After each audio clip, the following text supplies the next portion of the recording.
Hey, how's it going? My name is Amaze Hobbs, and I want to talk about the future of the Metroid series.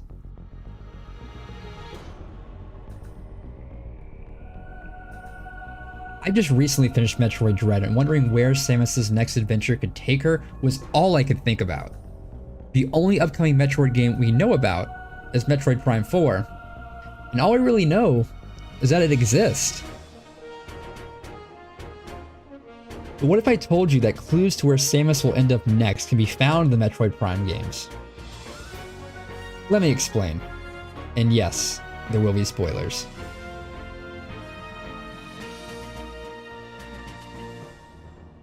Metroid Prime is a series that has the legendary bounty hunter Samus Aran battling and defeating the entity known as Metroid Prime in its many different forms. One of which you may know as Dark Samus.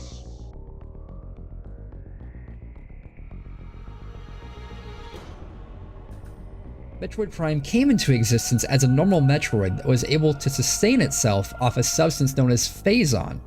Metroid eventually mutated into the entity known as Metroid Prime and was able to become the most powerful Metroid.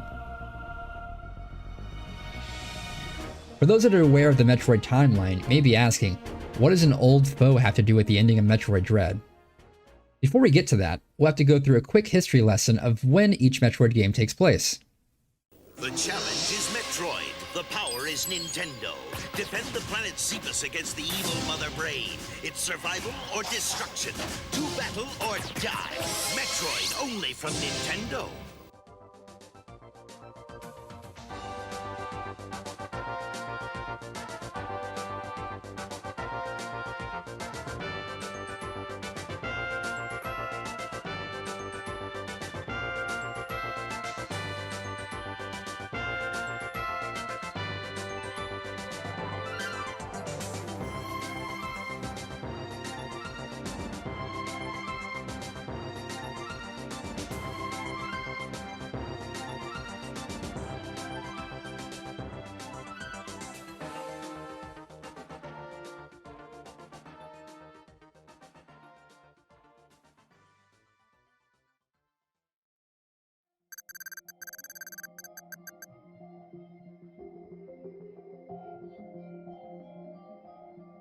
Samus has gone on a variety of missions in her lifetime, but to get a full scope of things, we have to start at the beginning, where we have Metroid 1 and its remake, Zero Mission. Followed by Metroid 2, Return of Samus, and its remake, Samus Returns. And third, we have the beloved Super Metroid, followed by the ever so popular, that's sarcasm, Other M. Up next, we have Metroid Fusion, where we see the introduction of the X-Parasite and Samus gaining Metroid DNA. And finally, at number 5, we have Metroid Dread. 35 years of history. But where did the core Metroid Prime games fall? You probably wouldn't have guessed it, but Metroid Prime 1, 2, and 3 all happened right after Metroid 1 and before Metroid 2 has even taken place. So based on this timeline, Metroid Prime 4 will be placed here.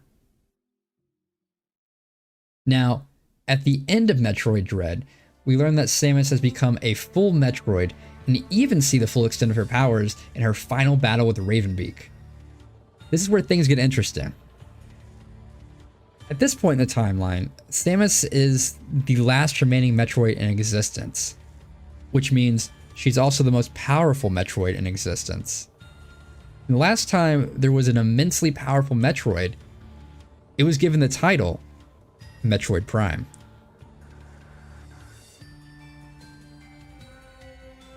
You can make the argument that Samus is now Metroid Prime.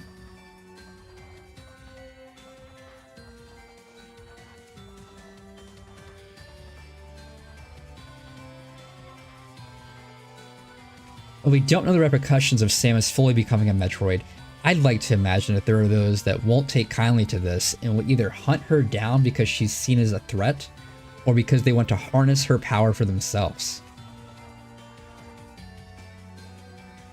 I know there's a secret cutscene at the end of Metroid 3 that alludes to a potential villain returning, but who's to say that Samus becoming Metroid Prime and that villain returning aren't related?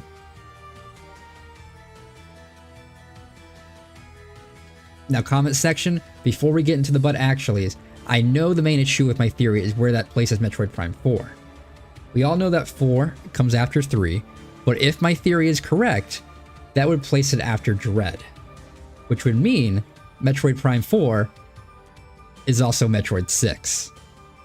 And that just seems like it'd be real confusing. But hey, anything's possible. Let me know what your thoughts are on the future of the Metroid series in the comments below. And one last thing before we go. Now that Samus is a full-on Metroid, I guess that means Metroid's a girl after all. Thanks for watching. Have an awesome day.